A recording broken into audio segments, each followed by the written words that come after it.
Hello everyone, welcome back to my channel.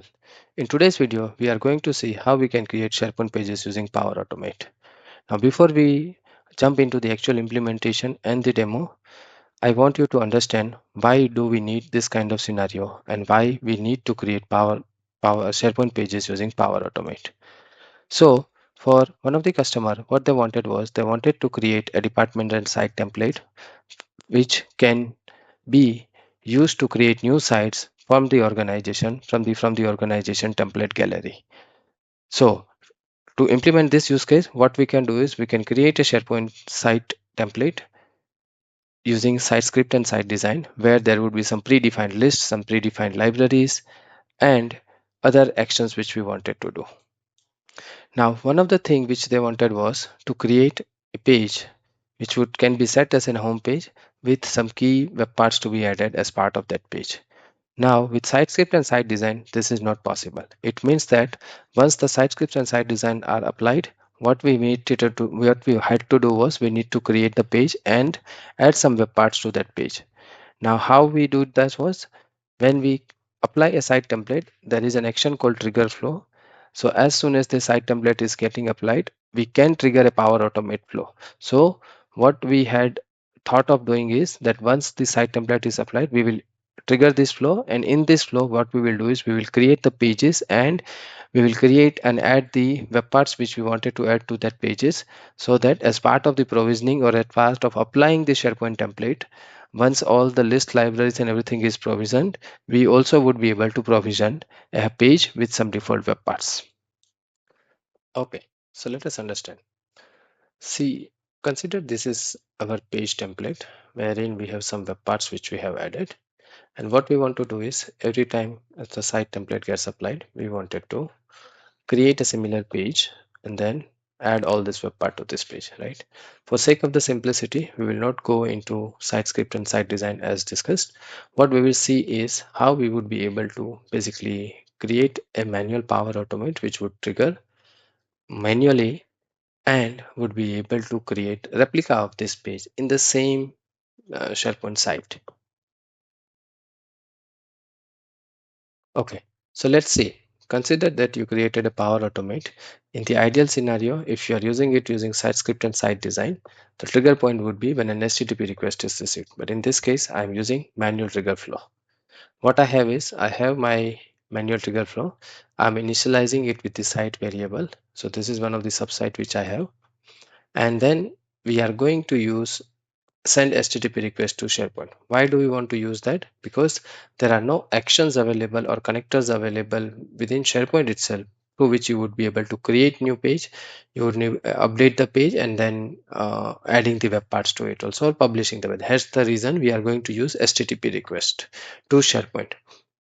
In the HTTP request to the SharePoint, there are multiple endpoints which are available which we have to use. First and the foremost thing is we need to create the pages. For this, what we need to do is we need to make an post request where we need to pass this kind of JSON object, which is basically nothing but creating a simple page. So please understand, this is just going to create a simple page here. Then what we need to do is we need to check out the page. Okay, see, the idea here is that the way you are going to create a page manually in from SharePoint, same exact things we would have to replicate in by making an HTTP request call. So in this case, we are checking out the page and we are using the variable page ID. It means once the page is created, what we will get is we will get the ID of the page which just got created. We will use that and we'll then make an API call to checkout page, wherein we are just passing this metadata as publishing site pages. This is going to check out the page. Now comes now comes the part wherein we need to update the page, and this is where we are going to update the web part also. And this is very much interesting, considering we as a developer, we when we are going to do this, how do we want to get the request body object? So if you see here, the request object body object is so much bigger, and how we should be getting that, that is very simple step to do. I'm going to show you that, but first understand that there is an endpoint called save page, wherein we need to make an HTTP request post request, and which is going to add all the web part to that page. Now comes the interesting part. How do we get this, right? So for that, what we will do is consider that this is the page which you would create manually. So okay, so the first page, or the based on whatever page we wanted to create, what we need to do is we need to create that page manually. We need to add all the web parts which we needed to be added manually, and then based on that, once it is ready, that is when we need to kind of do what I'm going to show you to make to find that JSON template. Okay, so consider once this page is ready for you, what you should do is you can use F12, or you open the developer tool and you need to go to network tab. Now okay, so if you see the flow which I have, it starts with a JSON object with some content, and then there is this canvas content one. So canvas content one is something which is basically related to the new page which we have created, which makes the page dynamic, which makes the web parts getting added to that page. So ideally, if you see, the JSON looks simply like this, wherein we have a metadata which is a static one, then we have some page rendering state and all of that, which you can put as per your requirement.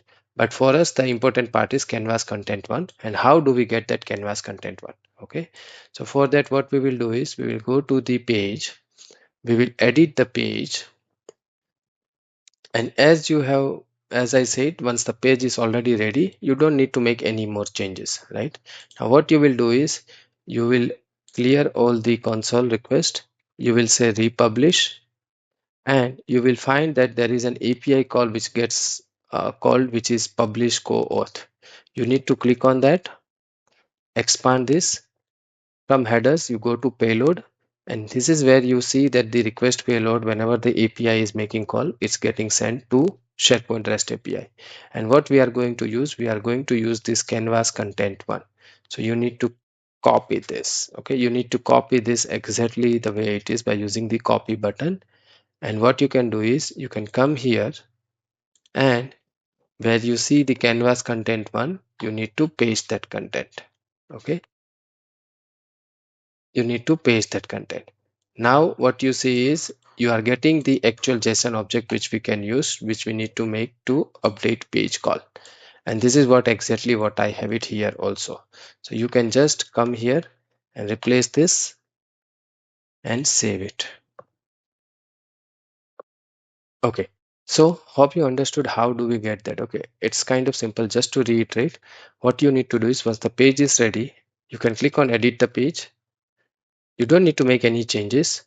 Clear the console by using the developer tool and click on republish. Once you republish, an API call would be made to publish co-auth. You need to click on that. You need to go to payload, and from this payload you need to select canvas content one and copy the actual content and paste it here. What I will do is I will share the base format of the JSON which we needed, which you can use basically when you are creating the page. So this is how you are able to get the content of the page, and then you need to just publish the page, right? With this, our Power Automate is ready. Once I'm going to run this Power Automate, what it will do is it will create a new page. It will add all this web part, and it will exactly create the replica of what we have. Let me just rename this page to test demo 4. I will go here and I would rerun the flow.